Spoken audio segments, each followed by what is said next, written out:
Hola mis queridos amigos, mis sobrinos, mis sobrinas. Hoy quiero tratar un tema que es bastante conocido, pero no por ser conocido deja de ser interesante. Vamos a hablar sobre la fe, sobre qué cosa es la fe y los niveles de fe que existen.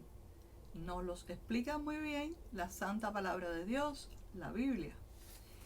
El concepto que tenemos de fe, lo conocemos casi todos, está en el libro a los Hebreos, en el capítulo 11, verso 1. Es pues la fe, la certeza de lo que se espera, la convicción de lo que no se ve. Y en nuestra fe hebrea, el concepto de fe se define como emuná. La palabra hebrea emuná. Aquí les voy a poner para que vean cómo se escribe.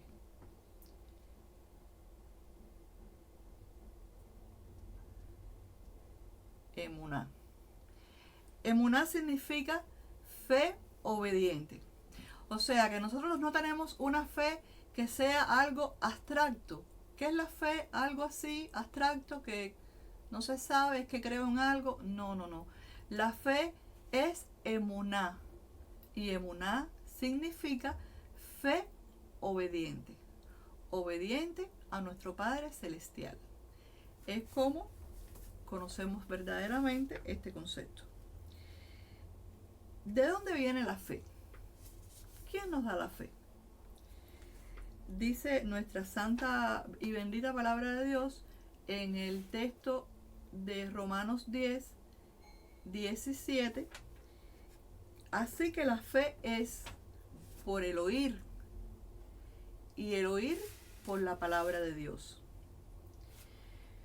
¿Cómo puede una persona obtener su fe? Digo pues que por la gracia que me es dada a cada cual que está entre vosotros, que no tenga más alto concepto de sí de lo que debe de tener, sino que piense de sí con cordura, conforme a la medida de fe que Dios nos repartió a cada uno de nosotros. Romanos 12, verso 3. Y en Judas 3 nos dice: amados, por la gran solicitud que tenía de escribiros acerca de nuestra común salvación, me ha sido necesario escribiros exhortándoos que contendáis ardientemente por la fe que ha sido dada una vez a los santos. Como podemos ver, nuestra fe la da Dios. No es algo que sea nuestro, que sea personal. Nos la da Dios. Ahora, sí existen varios niveles de fe que ya ahí sí se implica como tal nuestro espíritu humano, la forma en que vivimos, la forma en que manifestamos nuestra fe. Vamos a hacer un pequeño análisis de los diferentes niveles de fe que podemos tener. Y para esto vamos a ir a la parábola del sembrador, que la tenemos en el libro de Mateo, el capítulo 13. Aquel día salió Jesús de la casa y se sentó junto al mar. Y se le juntó mucha gente, y entrando él en la barca se sentó.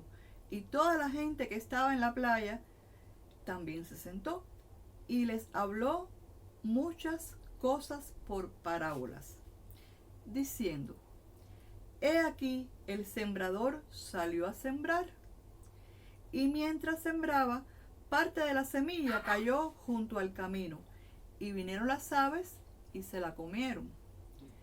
Parte cayó en pedregales, donde no había mucha tierra, y brotó pronto, porque no tenía profundidad de tierra. Pero salido el sol, se quemó, y porque no tenía raíz, se secó. Otra parte cayó entre espinos, y los espinos crecieron y la ahogaron. Pero parte cayó en buena tierra y dio fruto, cual a 100, cual a 70, cual a 30 por uno. El que tiene oídos para oír, oiga. Entonces el mismo Yeshua da aquí la interpretación de esta parábola. En el verso 10 nos dice: entonces, acercándose a los discípulos, le dijeron: ¿por qué hablas en parábolas? Él respondiendo le dijo: porque a vosotros os es dado saber los misterios del reino de los cielos, mas a ellos no le es dado. Él estaba hablando de los fariseos. Entonces, vamos a ver la interpretación que el propio Yeshua le da a la parábola que acaba de decir. A la parábola que él le acaba de decir a sus discípulos. Oíd pues vosotros la parábola del sembrador. Cuando alguno oye la palabra del reino y no la entiende, viene el maligno, el adversario, y arrebata lo que fue sembrado en su corazón. Estas son las semillas que fueron echadas en el camino. Y en el que fue sembrado entre pedregales, este es el que oye la palabra y al momento la recibe con gozo, pero no tiene raíz en sí, sino que es de corta duración, pues al venir la aflicción o la persecución por causa de la palabra, luego tropieza, las pruebas.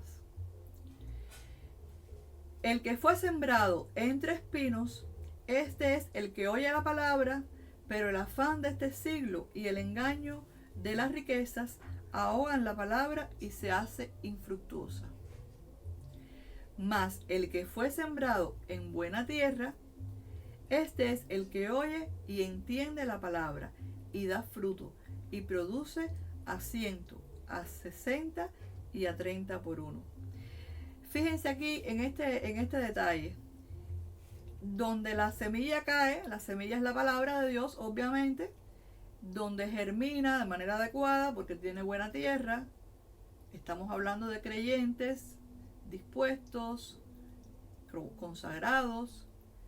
Aún en esta categoría hay quien da frutos a 100 por uno, a 70, a 60, a 50, a 30 por uno. Por eso, cada uno de nosotros sabe ya que tiene diferentes niveles de fe. Y ahora vamos a entrar en esta parte de la enseñanza.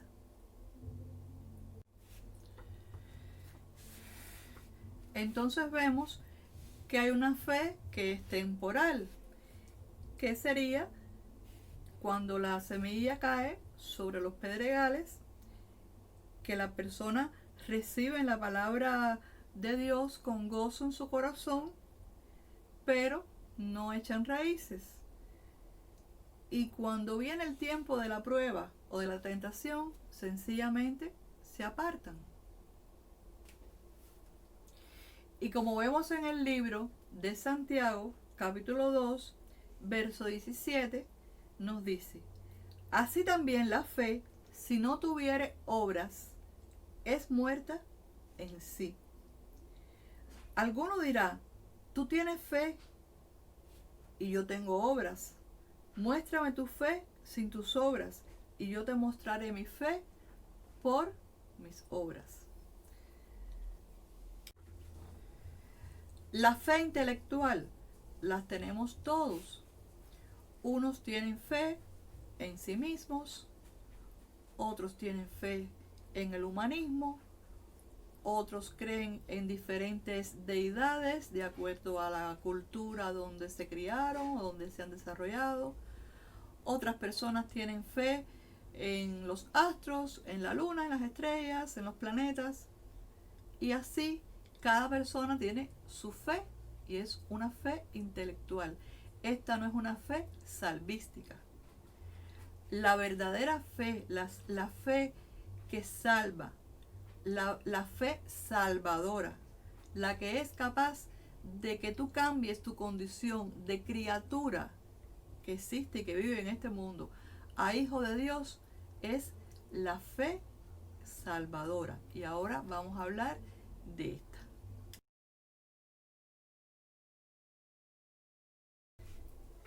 Les voy a narrar una pequeña historia que ejemplifica cómo la fe de un niño es capaz de darnos la completa paz, la completa certeza, la completa shalom. En determinado país, en determinado estado, hubo una vez un tiempo terrible. Hubo una alerta de tormentas, de tornados, y la Guardia Civil dio la orientación de evacuar toda una zona, que era una zona baja, que se inundaba y que había mucho peligro en esa zona. Uno de los hombres que era funcionario en la Guardia Civil ayudó a que todas esas familias fueran evacuadas, todas fueron sacadas del lugar, pero su propia familia él no la sacó porque él creía que las personas que habían dado el parte meteorológico habían exagerado, que esa tormenta no iba a azotar de una manera tan severa. Y bueno, terminando su horario de labor, llega a su casa. Cuando llega, ve que no hay luz eléctrica, que no hay línea telefónica, pero bueno, todo aparentemente estaba en paz. Claro, estaba pasando en ese momento el ojo del huracán, que es lo que le llaman la calma chicha. Es una calma temporal, porque los vientos fuertes están en torno al ojo del huracán y llegan en ese momento. Pero bueno, él siempre creyó que todo iba a estar bien y que podía estar despreocupado.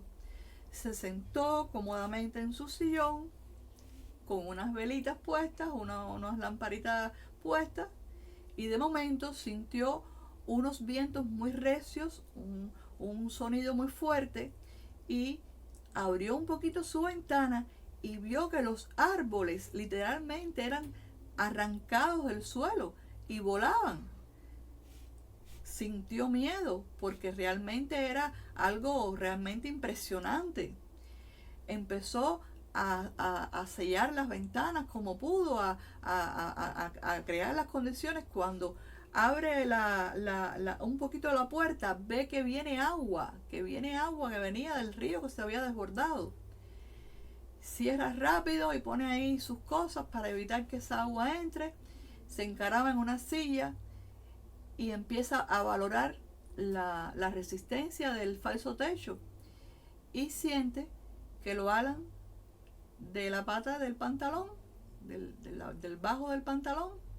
Cuando mira hacia abajo, ve a su niñito, un pequeño niño de 5 años, que le mira a los ojos y le dice: papi, ¿nos vamos a morir hoy? Él mira a su hijo y le dice: no, hijo, no nos vamos a morir, todo va a estar bien. Entonces el niño, tranquilamente, confiado en la palabra de su papi, dice: bueno, entonces yo voy para mi cama y me voy a dormir porque todo va a estar bien. Ese tipo de fe es la fe que nuestro Padre, que nuestro Adón, que nuestro Rey quiere que tengamos nosotros. La fe como la de un niño, que cuando verdaderamente confía en su Padre, en que su Padre no le falla, en que su Padre no miente, en que su Padre ha dado promesas, y sus promesas son en el sí y en el amén. Entonces esa persona que cree en su Padre así, con la fe de un niño, es verdaderamente salva, verdaderamente alcanza su fe salvadora. Como bien dijo nuestro Rey y Salvador Yahshua HaMashiach en el libro de Lucas, capítulo 18, verso 17: de cierto os digo que cualquiera que no recibiere el reino de Dios como un niño, no entrará en él. Sí, hermanos, amigos, debemos de creer en todas las promesas que nuestro Padre Celestial nos ha dado. Debemos de creer en la sangre redentora de su Hijo amado Yahshua HaMashiach, que es suficiente para librarnos de todos nuestros pecados. y que realmente cuando confesamos con nuestra boca, lo creemos en nuestro corazón y demostramos nuestra fe tiene que ser algo que se note, que sea visible, que sea tangible. La fe es espiritual, obviamente, la fe espiritual no es algo ni visible ni tangible, pero las obras que produce esa fe es la que sí son visibles y tangibles. Que nosotros, nuestra vida, dé testimonio de que realmente hemos creído a ese Dios, de que realmente tenemos deseo de trabajar para Él, tenemos deseo de obrar. ¿Por qué? Porque esa fe hace que seamos sus hijos. Y todo hijo quiere agradar a su Padre Celestial. Espero que les haya gustado esta pequeña y sencilla enseñanza. Y bueno, en otra ocasión nos veremos. Que Dios les bendiga mucho. Shalom. Les ama su tía Belején. Muchas gracias por ver nuestros videos en YouTube. Por favor, apóyanos suscribiéndote a nuestro canal y activa la campanita de notificaciones. Gracias, bendiciones.